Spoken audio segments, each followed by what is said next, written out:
કોરોનાના વધતા કેસ વચ્ચે આરોગ્ય મંત્રીની સ્પષ્ટતા, નવા વેરિયન્ટની ઘાતકતા ઓછી પણ સાવધાની જરૂરી, વેરિયન્ટની વાઇબ્રન્ટ પર નહીં થાય અસર.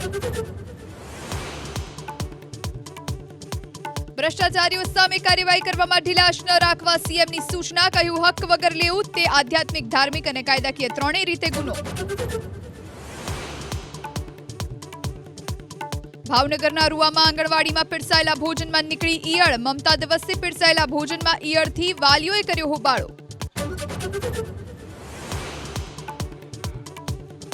ઇસ્કોન અકસ્માત બ્રિજ કેસમાં તથ્ય પટેલે હાઈકોર્ટના ચુકાદા પહેલા પરત ખેંચી જામીન અરજી, તથ્ય પટેલે હજુ પણ રહેવું પડશે જેલમાં.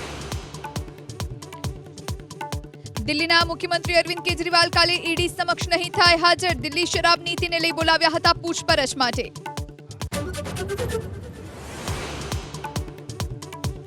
શેરબજારમાં 930 પોઈન્ટના કડાકાથી હાહાકાર, નિફ્ટીમાં પણ 1% વધુનો ઘટાડો, રોકાણકારોના 10 લાખ કરોડ ધોવાયા.